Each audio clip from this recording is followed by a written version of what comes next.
Go. 1, 2, and 3. You're listening to eLearnChat, where talk is knowledge. Hello and welcome to eLearnChat, our new podcast featuring prominent leaders, shakers and movers in the e-learning and training industry. Good morning, everyone. This is eLearnChat, episode number 40-something. I think it's 43 or 44. Anyway, my name is Rick Zanotti, and I'm joined today by the lovely and intelligent and ever so fun Jean Franzblau. Hey, Jean, how are you? Hello, I'm doing fine, thank you. Good morning, everybody. Well, today we've got a guest that a lot of you already know, and his name is RJ Jacquez. RJ, hey, how are you? Hey, Rick. Hi, Jean. How are you? Now, a lot of you know RJ from the Adobe days. He was one of the main people you either saw at the booth or at talks or moderating talks or whatever. He was definitely up front, and unfortunately, just like so many others at Adobe, he got the layoff notice about a month or two ago. December 15th was my last day at Adobe. Ooh, thanks, Adobe. Nice timing. Yeah, good timing. Anyway, yes, that's always good timing. But aside from that, you know what? He's now free. He's unleashed, and we've got RJ Unleashed with us today. And so how have you been, RJ? You know, I've been great, Rick. I was telling Jean, you know, I've been at it working for different companies for the last 12 years, I think, nonstop. I started with a company in Austin, Texas. It was called Quadrelay, working on WebWorks, and then I moved to San Diego to work on at eHelp, work on RoboDemo. Mm-hmm. That's when we met. Yeah, that's when we met, which later became Captivate, and then we got bought by Macromedia. So I was an evangelist there, and then for the last 6 years, I've been with Adobe, working also as an evangelist. So. That ended on December 15th. Couldn't be happier about it. I'm free. I'm unleashed, I guess you could say. and I'm really enjoying, blogging and really expanding my horizons when it comes to e-learning and m-learning and exploring other tools like, Articulate tools and Camtasia tools, and Lectora is going to be up next, and Zebra apps. And I mean, there's so much, I think, to be excited about today. So there's a lot of good tools. Is perfect. And that's one of the things that I think is so crucial is to people not get stuck on any one tool. As you know, and one thing I like that you said yesterday is, regardless of not being at Adobe, you still think Adobe Captivate's a good tool. And I agree. For a production tool, it's still one of the best tools out there. It has some bugs, has some issues like every tool, but it's still a real worthwhile tool. And you know what? I think in our business, the more tools you know, just the better off you're going to be. Yeah, I mean, period, right? And that's one thing, obviously, I couldn't do when I was at Adobe because my whole focus had to be on Adobe tools. Mm-hmm. But it's a great tool. And I think a lot of people somehow felt that, and I needed to clarify that because Adobe let me go, that I was kind of certainly not like Captivate, and that would have been really small of me. I love the tool. I think that when I was at Adobe, we were lucky because there's nothing else that does what Captivate does, right? I mean, it's a default tool. If somebody is thinking about simulations and doing those things, I mean, the only tool that stands out is Captivate. So yeah, I mean, and there are some others. I mean, you've got Carbon is out there with, what's it called? That's probably can't remember what it's called. You don't see it that often. There are some other tools that do it, and some of them do it like Firefly, but they're so expensive, nobody can buy them. Yeah, and they're a little cumbersome and difficult to use. And right. I think Adobe has been fortunate that there's no real competition in that space. But to me, I think that's going to change as soon as Articulate comes out with Storyline. I couldn't be more excited about that. I think it's a good thing for customers, Captivate customers for that matter. But I do see that being a game changer in from so many different perspectives. Yeah. Well, I had lunch with Alan Partridge from Adobe, excuse me, at the ASTD Tech Knowledge Show, and he loves competition. Like he said, without competition, nobody gets better. And so competition's good. It keeps everybody sharp, keeps everybody on their toes, and we, the consumers, benefit from it because we get better development tools as a result. Yeah, and hopefully better, customer service and better, more engaging communities and all that. I've been talking a lot about that because I truly believe that going forward, consumers care less about feature lists Right. and technical specs, and they care more about not only what that experience is going to be, as you buy the product, but what is it going to be after you buy the product? If I need help, are there people to help, and how big is the community and so forth? And I've been, if you see my blog, I've been blogging a lot about that, and I'm, I continue to be very impressed with some of the companies that I'm coming across that are doing all the things right. Yeah, and I think that's going to put some pressure on my old colleagues at Adobe too. Sure. Well, in March we've got Jeanette Brooks from Articulate, and she's going to talk all about community, how to build one, what the benefit of having a community is. I don't think anybody has a better community right now than Articulate in terms of the proactiveness of the community and the involvement. They're really upfront. They've got 3 people dedicated to the community. Yeah, and you know them, Tom Coleman, Dave Anderson, Jeanette. They do a great job. Yeah, hands down. I mean, those guys know what they're doing. To me, they're the epitome of what a true evangelist should be. I posted something, and it was entitled something like 5 Reasons Why You Should Join the Articulate Community. And it's been one of the most read and visited and retweeted posts since I left Adobe. Oh. And, to me, I think that is a killer app, right? That's a killer feature. If you want to point to a company that I believe, will succeed in the near future when it comes to the social web, is, how engaging is your community? And to me, as far as I can tell, there's no better community in e-learning than, the one that's coming from Articulate. So, Janet, I'm sure it's going to expand a little bit on that. Yeah. And, before we go too deep into this, I was talking to Gene before the show, and I said, indirectly, I know you through RJ. In fact, I know everybody through RJ because RJ is the one who got me into social media. I was going, social media, waste of time, crummy. And RJ goes, give it a shot. Try it. I mean, get into Twitter. Have some fun. And I begrudgingly did, and I now have friends. Rick was saying he was mostly a shut-in before social media, and now look at him now. Yeah. Yeah, I mean, look at you, Rick. I think you're a great example of what can be achieved. I mean, this show, everybody's talking about it. I have a column dedicated to this hashtag. And I love what you and Levi and some of my closest friends on Twitter have been able to do. And it's people ask me all the time what I think about social media, and I say it's not about the tools, it's not about the technology, but it's really about the relationships that you're building along the way. And I mean, I've been working from home for the last 4 years, I think, at Adobe. And were it not for Twitter and my friends on Twitter, it would be chaos. It would be disaster because, you get to feel a little lonely. Your team is not right here. You can't go and, have a cup of coffee with them or anything. But I feel so connected with the world and the industry that I'm in just because of Twitter. It's true. Now, did you buy a water cooler so you could just stand around it while you were home? Or? I should have. It should be sitting right next to my my computer that has TweetDeck.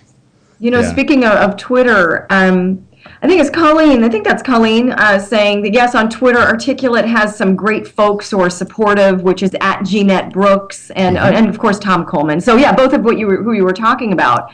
With Articulate, it's interesting. I don't use the product, but I certainly receive Tom's weekly or even twice a weekly posts. And I have such a heart feeling for Articulate and the support they give me with e-learning, even though I'm not using the product. If they put out something that I could use, you bet I'm going to go for it. So it's like it connects you right at the heart. Exactly, and they're doing everything right. And one of my reasons that I wrote about was you don't even have to use their products to want to join the community. And you just said it, Gene. I'm there. Yeah, if you look at that newsletter, I mean, there's so much you can do. And I truly believe that even if you're a Captivate user, you can take a lot of the principles that Tom shares and that everyone else from that team shares, and you can literally go and apply them in Captivate or Lectora or any other app that we're talking about. But to me, when people say, well, why do I feel so strong about, Storyline coming out and really being a challenge to Captivate, that's it. That's why, because it's a community. And, I believe that these guys are going to do everything right, and they're going to challenge Captivate. And it's going to be really great to see because, again, competition is a really good thing for everyone, including consumers. But if I have to point to one reason, it has nothing to do with features, although the feature set in Storylight is pretty awesome. But it really has to do with what I call the intangibles. And along those lines, there's the amazing community they have. And that's what I'm most looking forward to. Jeff asked the question, do you have any idea when Storyline is coming out? I can't say. I don't know. I'm under NDA. That's why I can't talk more about it. But, day one, I think it was, I left Adobe December 15th, December 16th. They were so kind to set up a one-on-one meeting with me. They showed it to me. When it was done, I tweeted, everything people say about Storyline is true. This is a game changer. And I believe it. But again, beyond that, I don't know anything. I asked them at the show when it was coming out, and they said soon. I think they're probably on their final betas now, and hopefully soon. I think everybody's been waiting for it. So, Colleen was asking. She is mentioning that you had a chance to play with Storyline. Was curious, Rick, what your thoughts were, your opinion about it. Have not yet done anything with it. Oh, okay. I guess she thought that you had had a chance to take a peek around at it. No, I saw it at the show a little bit, and it looks cool. Exactly. She was curious what you thought about it. It looks cool. Okay. I had a question I wanted to add to I guess it would be this. RJ, given that you're in transition, I have a background in corporate executive career transition, helping folks with coaching. And so given that you were laid off and it's a funky time, I just want to say congratulations again, because it just seems like the timing is just right somehow. And I'm curious, really, really curious. I know you're just really in the first flush of just getting used to a new life. It's very strange, the transition, I'm imagining, from so much activity to a different pace. But I'm curious if you even have an inkling of where you see yourself maybe a year from now. Yeah, that's a great question, Gene. And I'll tell you where I don't see myself. Okay, that helps. Just knowing where you don't soon. I'm not going back to the corporate world. And I know you're never supposed to say never, but I feel pretty certain about that. If there's one thing I learned in these last 12 years is that you really can control your future. It's very frustrating to work for organizations who, out of nowhere make these decisions that impact the lives of so many people. On December 15th, 7,500 passionate employees at Adobe were told, you're no longer needed. Wow. And, that takes a little getting used to, but that's a reality, right? Why? Because the stock goes up a couple pennies. And that's the unfortunate world we live in. But, it used to be that our, grandparents and parents used to work for a company, and it was a great company, and it provided for them, and they retired, and that's the only thing they did. Now, statistics show that I think the typical person works for, 5-6 companies in their career. More now. It's becoming more than, I think, right? It's just a way of life. But I don't know. I feel good about my chances of, being an entrepreneur and innovating. And in my post, in my sort of my exit from Adobe post, I talked about, how if it weren't for social media and some of the great experiences that I've had here, I probably would be applying for another job. And eventually, you get back into that routine. I also wrote that, for the last few years, I was doing the same thing. There was no innovation. There was no possibility for me to grow in the company. All the work is being moved to India, and That's where all the action happens, and it happens when I'm asleep here in San Diego. And as an evangelist, it's extremely frustrating to not have an input on the products that you evangelize, but rather be told, here's what we came up with, go sell it. You got to be a great storyteller. And I think I did okay in the last few years, but that's why, I don't miss that corporate world. I mean, you miss the paycheck, everybody does, but I'm kind of like Twitter. I always joke that I'm kind of like Twitter, right? I'm I'm thinking about how I can monetize what I'm doing. I think they're doing the same thing, but that's kind of how I feel. And I've been meaning to write some post on what I think people should do now with regards to social media, so they can be ready for that big, massive layoffs. The reality is that at some point, it might impact you, and I think social media just kind of makes it easier for you to be ready for that. I know it did for me. I'm happy where I am in my life now, and I'm happier. I'm spending more time with the family and more time with my son, who's 5 and started kindergarten. And how lovely!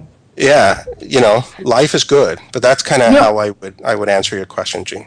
Fantastic. Well, RJ, I had a chance to read one of your more recent blogs, and that your passion definitely comes through, and your expertise.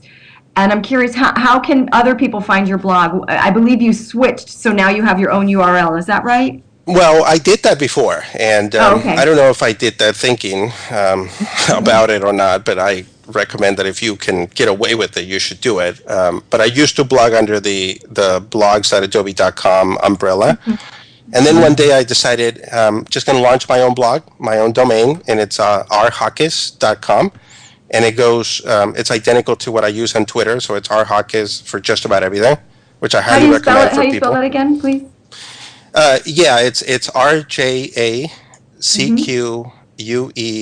as in zebra.com. All right. I just put that in the stream here so folks can find you. Excellent. And just yesterday or the day before, I launched another domain, nothing up there, but I feel like I have so much to say about being an evangelist. Writing a book as we speak on my 6 years at Adobe and what I learned, and why I believe, in the social web, companies need passionate evangelists. And I launched this new blog, and the URL is theevangelistblog.com. And theevangelistblog.com. Yeah, theevangelistblog.com. Okay. And my goal there is to separate a little from what I do at rhawkes.com. I think people expect rhawkes.com to be really focused on e-learning and m-learning, and I want to keep it that way. But I also feel like there's so much that I have to share when it comes to being an evangelist and why people need that. And I thought the best way for me to stay motivated writing this book is to share my thoughts, and that's what theevangelistblog.com is going to be about. Terrific. I've shared that in the stream, and what a great way to include people in your process. And I can only imagine. My thinking is, because you're only a month and a half or so into your transition, is to get really, really, really picky, because there are people who are going to discover your talent and want to just snatch you right into the corporate world again. So you might have some interesting challenges in front of you, some interesting decision points. Yeah, absolutely. And that's happened already, and I have no hesitation staying firm. I don't want to go back. I don't want to get dragged into that again. Unless it's $1 million offer. Unless, yeah. He's got a 5-year-old just entered school. There are always the exceptions, right? But we had a guy the other day ask us. He offered $100,000 for our domain. I told him for $1 million you got it. Wow. If you're willing to do $100,000, up it by 10. We get about once a month calls for our domain, and it's interesting. And I'm just saying, for $1 million, hey, I'll change the name. I don't care. It's no big deal. Yeah. But yeah, no takers yet. But like that. Yeah, it's kind of interesting. People are looking for short domains. That's the whole thing. Yeah. It took me a little while to find that new one. I didn't know what I wanted to call it, but that's what was available, and I took it. RJ, were you working on a book before your layoff? Or is this something not at that all. got I mean, inspired? before December 15, I was 100% dedicated to Adobe. I was a passion evangelist. Wasn't doing anything, but it's funny when I heard the news, and the news I thought was interesting because I got a call from my manager, as a person who I've known for a while, and it was kind of odd how it all happened, because I don't know if HR gives these people a script, but I felt that I was being read a script. In a large company, a lot of times they do, because one of them is, it's not just dealing with the layoff, the person being laid off. It's also dealing with the person having to do the layoff because they're not enjoying it any more than you are. Right, yeah, and it was clearly a script with commas and everything. It sounds very impersonal. That could be very hurtful. Yeah, and it's a killer, I think. Because when they lay you off, at least that's how I see it. They're basically telling you've got no more. We're done. You cannot contribute anymore, and that hurts. And it's not that you want to go out there and prove to the company that you still got it. I think it's more about proving to yourself as a person you still got it. So when people hear me tweet about, what happened and so forth, they're always asking me offline, are you pissed off at Adobe? I'm not, right? I mean, they had to make a decision. I'm sure, hopefully they didn't enjoy it like we didn't, but it's really about you as a person. And that's what I told my wife right away, I still got it. And, 2012 is a year that I have to prove to myself that I still got it, and it wakes me up every morning, and really early, by the way. And the good thing is, you only have about 11 months to prove it, and then we're all dead, so it doesn't really matter. There's that end of the world in December, right? That's right. Yeah. So I got to step it up. So you said you wake up really early. Are you actually waking up in the middle of the night going, "Oh my God," like that, as I used to when I was in between jobs?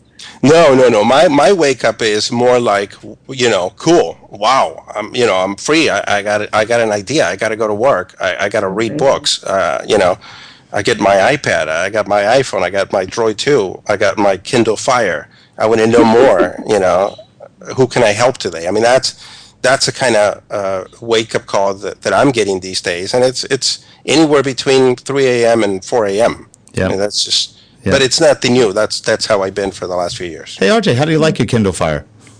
I love it. I'm an early adopter, clearly. So I guess as an early adopter, you deal with some of these issues that arise. Not perfect, but it's a good device. It is. It's $199.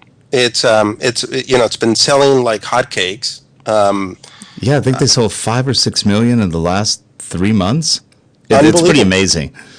It really is. It's not an iPad, but it's not supposed to be an iPad. Right, and it's funny. I have both. And when I first got the Kindle Fire, I opened it up, played with it, didn't like it, packed it up.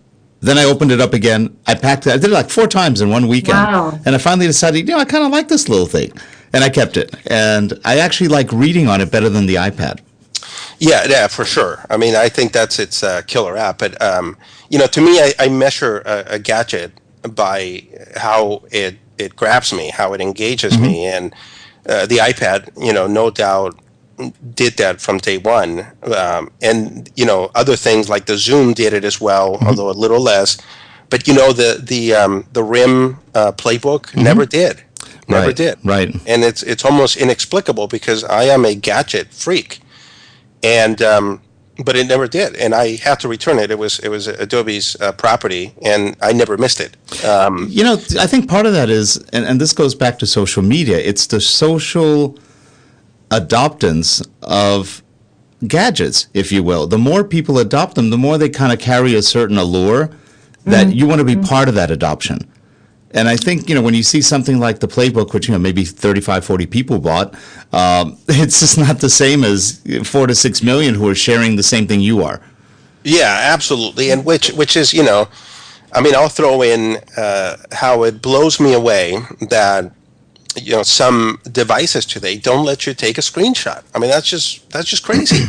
Why? Because we live in this social world where we share everything, right? I mean, if I find a cool app, or I just took a photo and I want to share it, the iPad makes it so easy for me to just hit the power and the volume, and it takes a screenshot.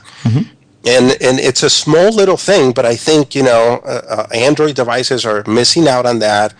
That's one of the first things that I do when I get a gadget, and the Kindle Fire doesn't have that. Right. And it blows me away. I mean, they're missing out. But I love the Kindle Fire. And Colleen mentioned it didn't work for her. I don't know why, though. I'm curious. She sent it back. She had problems with, interestingly enough, her problems were with Netflix. It was extremely slow. I have the same thing. It ran fine on mine. It might have been, who knows what it could have been.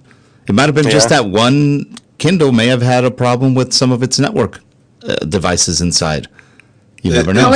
Colleen also mentioned that, RJ, when you said, who can I help today, she really said you walk the talk about that. And I'm assuming it's on Twitter. Is it on Twitter where you're constantly involved in the stream and answering questions and things, or you do that elsewhere? Yeah, absolutely. Twitter is my life as an evangelist, I think. And I've tried 1,000 times to get into Facebook, and I can't. And I know I have to be there because people are there, but I can't. I don't like the closeness of that platform, right? Well, that makes two of us, because I can't get into Facebook either that much. I guess I'm the only Facebooker in the three of us. But they're about to make apparently some large announcement today. I'm quite curious if it's been made. Has anybody heard anything? No, not yet. No, okay. but I'll tell you what I'm looking forward to it, and what I'm investigating is Google Plus, because Google Plus to me may have the potential to be sort of the best of both worlds between Twitter and Facebook. Well, Google Plus is more for I see it as more for professionals versus everybody and their mom. It just seems more professional, and it's less intrusive. Yeah, absolutely. I mean, one thing that kind of bothers me, and I've said this, and I get 1,000 replies, people saying you're crazy. I think that Twitter is matured enough to extend that 140 characters, but that's just me, and I'll tell you why. One of the things that 145 minimum, right? I mean, something, right? 160. Give us something, and I'll tell you why. Because, to me, I think one interesting trend everywhere today is content curation, right? I think the next rock stars of social media will be those that understand content curation and give people exactly, what they need when they need it. Because we all understand that we are hugely inundated with content today. I mean, we get hit from so many different directions, and we have to be very selective in terms of where we spend our time. And, to me, I think, and I don't know if you guys saw my latest post, but I started a post entitled, follow these extraordinary people on Twitter, but here's why. And to me, I think that's the killer thing. Why? Right? I mean, we all retweet and, we favorite things and so forth, but, why? Why am I, why do I think that this story that I just retweeted is worth reading? And I think when you give people that why, people begin to understand you, they begin to follow you, and they begin to be really interested in what you have to say. And you're right, it's so hard to do that, because with 140 characters, sometimes the RT alone takes up all that, so there's no room for you to put a comment, other than maybe something like, cool, great, read this. Yeah, and I do that all the time. I say awesome so much, but I abbreviate it, and the latest thing is you put a +1, and that just means this is amazing. Oh, is that what the +1 is? I always wondered what that was. Yeah, I think we took that from the Google Plus. Okay. A few interesting comments from the stream here. First of all, Google Plus apparently is accepting teens on. I guess they didn't before, but now they are. So that's the end of Google Plus. I don't know. We're going to expand. But also, Jeff and Colleen say they don't read the paper anymore. It's all Twitter. And Colleen, I think, said that she sees people reading the paper and goes, gosh, golly, they still make those? That's so interesting. Yeah. Well, you need papers. Now, Gene, you just got a new dog. You know why you need papers. Oh, that's right. That is the main function of having a newspaper nowadays. That's right. I got my new dog, Ollie, down here, who's being such a good boy. Nice. Polycom Learning, I don't know who you are, but you can let me know your name in a moment, said, I read an article this week about Twitter length and what gets retweeted, and the article is on Ragan.com, RAGAN.com, and there's a link to it on the stream here. Okay, we'll check it out. Yep. But to me, I think that's the holy grail. I'll use that to content curation, right? Why do I think this story is great? And I sort of started doing that on my blog, and so I'm curating content, but I'm telling people why this is important. And my latest post, I think it was entitled something like "These Stats Bode Well for Mobile Learning," and so I collected some stats that show the amazing sales that Apple has had with the iPads and HTML5 and some statistics and so forth. And when I do that, people love it, right? Because they get to hear why I think that's great. I sort of add my spin to the story, but I never hide where I got the story, and people, go to it. And that to me, I think it's where, it'd be so nice if I could add a little something to that tweet, that RT, and I can't do that. And I think that's where Google Plus may come in. I see. So you're blogging your retweets in a way, so you can say more and you can give some context, which we really need. Exactly. I mean, you need context, right? I mean, people retweet Mashable.com like crazy. But are you just doing that so you could be part of Mashable's, timeline? Or do you really think that's worth retweeting? And, that's something that I think that's where blogs come in. And I'm having a lot of fun blogging. And I highly recommend that to anybody who wants to, get into the social web.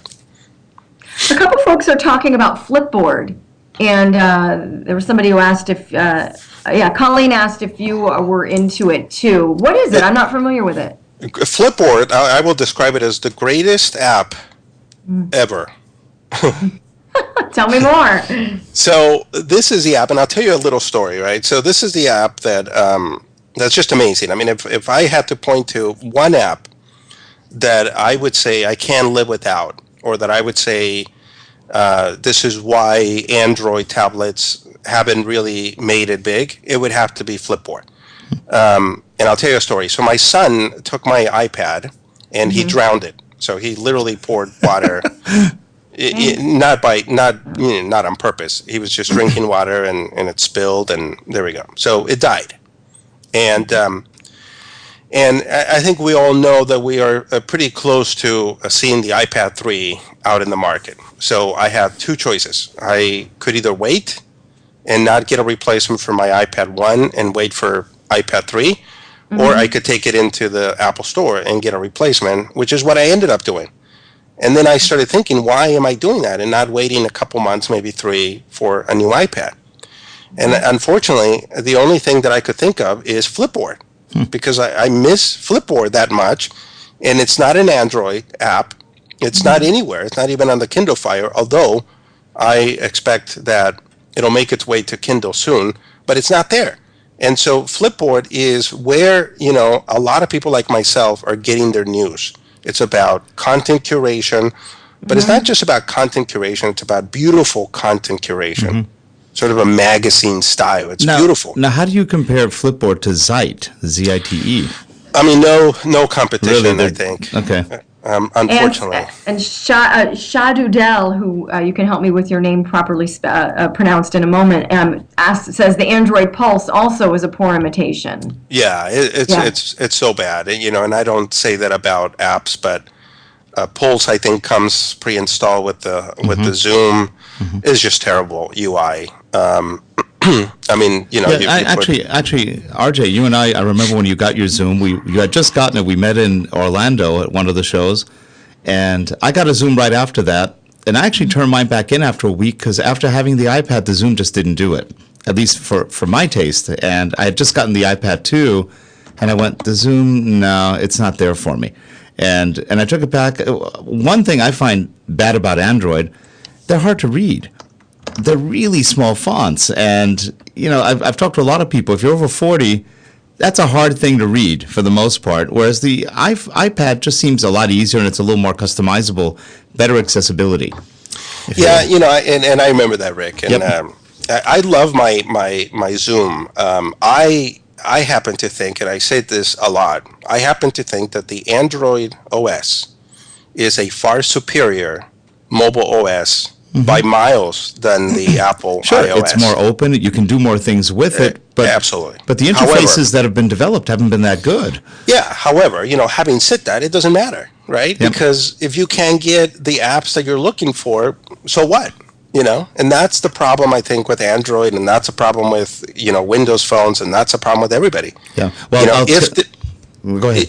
If developers don't jump on that bandwagon and leave us hanging on those Android devices because we can't get our best apps, you're going to end up putting that stuff away. And I said this yesterday in my blog. It blows me away. I curate this daily from Paperly, and it's eLearning. And it blows me away that I have yet to see one article in there that's not about the iPad in mobile learning. I mean, that's true. Unbelievable. Chad mentions that Flipboard has no interest in the Android, and he actually posted an article. I think I've seen that article, and I actually disagree a little bit.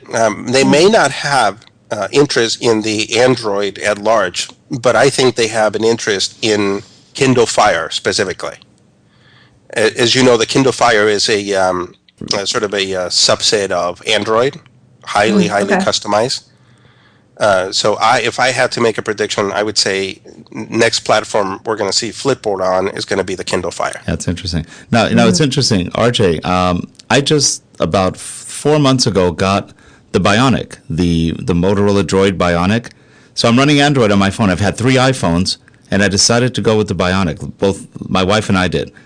And I'll tell you, the minute the iPhone 5 comes out, I'm going back to iPhone. I can't get good apps on Android. They're just not that good. And I miss a lot of the apps that I do use, especially media apps, sound apps. They're just not even existent on Android. It's a real noticeable difference. Yeah, and it is. And, I wrote a post when I first got my Zoom, and it was entitled something like, 10 things I love about the Zoom over the iPad.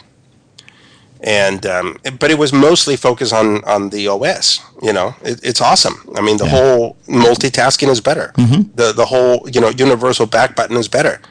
The auto update over Wi-Fi. I mean, Steve Jobs talked about the post PC era, and as he was talking about it, I'm sure he had just synced up his iPad by plugging in a cable, right? But I think now you can do updates on your iPad. Now, finally. iOS 5 fixed has that. But again, all that is irrelevant because, we go back to the content, right? Content still king, and content includes apps. And nobody can touch Apple yet in that regard. Right. I am getting a DM here, guys, that says that if possible, they want us to talk about Apple's announcement of self-publishing software, which is that's cool. iBooks and all that. The iBooks author to app, right? Yeah, if you guys sure, want it. That's actually interesting. I haven't downloaded that app yet, and it looks really interesting. I have, and I got so excited, as I often do when I get new technology, that I went to work and recorded a how-to video, and it was it's mind-blowing. It's and it's not so much. People. I think people get hung up on. It's from Apple. It's that whole walled garden, right? And it is, but I don't see it that way. I mean, I see a technology in terms of not what it can do now, but what is this? What kind of revolution is this technology starting? And that's how I see it. And to me, I think it's a matter of time before other companies will join that revolution and enable everyone to be publishers, and not publishers in terms of a blog, but really create these amazing, interactive, immersive experiences for our younger generations. Yeah. Well, to me, that was a shot across the bow to Amazon to say, "Wake up, Amazon, because your tools suck." I mean, if you look at Kindle development, it's really awful. It's primitive. And now with this Apple iBooks author, it's pretty darn cool. It really is. And, I immediately started thinking about, is this how we're going to create mobile learning? Is this what technical communicators are going to use to get their online help systems out there, right? Is this what educators are going to use? And what excites me the most, again, if you forget about where it came from and the wall garden and all that, is I have a son, he's 5 years old, and this is the way he's going to learn. Yeah. And that's exciting, right? I mean, I'm sure the three of us went to school carrying this huge, heavy backpack. Book bag, yeah, book bag. And I'm sure the back pains that we're still getting now is a consequence of that. But, this is the new future, future we live in, and it's an exciting one. And I think if we forget about, that Apple was first and that, they own the content that you write right now, and that all these things about their EULAs, their end user licensing agreement and all that, let's put that aside and think about, what this could mean for the future of content and our kids. That's what excites me the most. Chad had a great final response as he's probably getting on with his day. He said, happy Digital Learning Day to everyone. It does feel like, as I listen to our conversation, like there's a tap dance happening right on the edge where we just don't even know what it's going to look like, but there we are, or at least I feel like I'm almost a witness to it. There I watch you guys be, right on the edge of it. What's going to happen? Exciting. It's awesome, and I don't think anybody can predict. I love seeing those, trends to watch in 2012. Here are my predictions and all that. But, the thing that I tell people that put resistance to what we're seeing is, whether we like it or not, we are at a point of no return, and we might as well embrace it and go with it. And to me, I think, the companies that will win will be those that innovate and that embrace those, new technologies that are coming from anywhere, right? One of the fascinating articles that I read recently is that great technology is no longer only available to big companies. That's true. And that excites me to no end, because I'm one person. In a little house in San Diego, and I know that I can do something great if I put my mind to it. Yeah, and every one of us can become the wizard. Behind the curtain, we all have the power now. I mean, here we are, right? We're using Skype. We're using Skype, and we're having awesome conversation. You're where you are, Rick and Gene. You're where you are, and I'm here. And we have Colleen, and we have Chad, and a bunch of people listening Jeff. to us, and I have people on Twitter DMing me on things they want me to talk about. And this is going to go, be as a recording, and people will comment on it. I mean, this is amazing, right?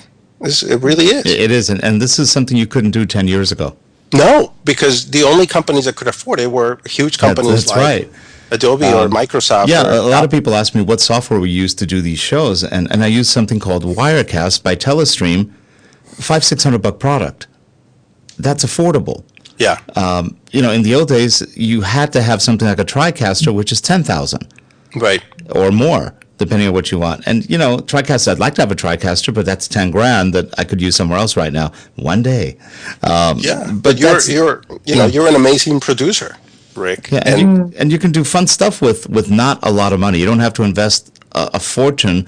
I remember back in the old days, and this isn't that long ago, maybe 10, 15 years ago, companies like AT&T had massive broadcast studios just to do what we're doing right now as teleconference meetings. Yeah. How it's changed. It's just pretty amazing. It really is. I have meetings with people through Skype, through Google Plus. I was about to buy Connect as soon as I left Adobe, and I may still do that. But when you look at what's out there for free, there's a lot of good stuff for free. We use GoToMeeting. It's funny, when we had Connect, which I had for 2 years, actually 3 years, when I used Connect, I barely ever had any meetings. I just found it cumbersome to work with. Now that I use GoToMeeting, I have meetings about 8 times a week on it, and it's the ease of use. Wow. I think, it's like $40-50 a month. It's well worth it for what we do. And it took a lot longer for us to get to Connect. Now, Connect is great if you have classroom sessions and things like that. But for impromptu meetings, I think these tools are better. Yeah, Skype is... And Skype, yeah. Unbelievable. And then there's Google Plus with their Hangouts, right? Right. I think that's one of the killer apps for Google Plus. But it's amazing. All this technology. Our chat stream is also acknowledging just how wonderful it is that none of us would have met each other were it not for Twitter, social media, and Skype being free. For example, Colleen adds, we live in some amazing times. We do. I just met this year. I met this lady. Her name is Myra. She's in Argentina. Mm-hmm. And, we got to know each other on Twitter, and it's just amazing how many things we have in common. And we're about to launch this weekly podcast together, right? I mean, never before, did we know each other, and probably wouldn't have known each other had it not been for Twitter and some of this technology. So that's one thing I point to when people say, well, what's the real usefulness of social media? Now, I'll tell you, social media is great, but until you go down to Argentina and have the food, it's nothing. Yeah, I'm going to have to do that. That's what I miss, the food. Well, this has been a great chat, really great chat. It's so nice to meet you, RJ.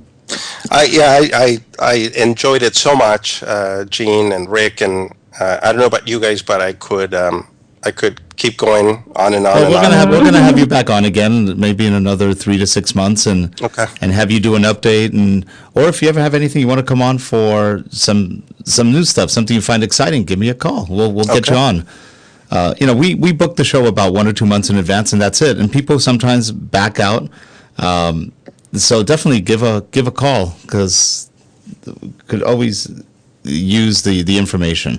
Absolutely, Rick. Thank you so much, and thanks everybody for watching. I will definitely put this on my blog too, Rick, and send people your way. That sounds great. And I appreciate you being on. And plus, you had a little bit of a cold today, so you held in there. You did pretty well. I did. I'm highly medicated as we speak. Oh, you were very coherent. So I hope it went well. It did go well. And thank you so much, Jean. So pleased to meet you, and I'm following you on Twitter and looking forward to. That sounds great. And next week we've got Tanya Seidel. She is the Vice President of Product Management for Lectora for Trivantis, and I got to meet her at the ASTD Tech Knowledge last week. She's very vibrant, very intelligent. Her background's really interesting. Master's in Applied Mathematics. And then got into cryptology, which is kind of cool.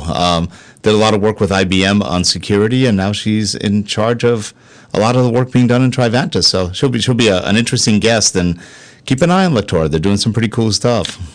Yeah, I got to get into that. I'm going sort of one company, one product at a time, but they're definitely on my list. I hear great things about it. Yeah, we use it a lot. Can't wait. All right, great. Well, RJ, Jean, we will see you the next time. And for all of you in the chat room, thanks so much for being there. And if you're watching the recording, please subscribe or leave comments. We appreciate all of that. So again, thanks everyone. We will see you guys next week on eLearnChat. Bye. Bye.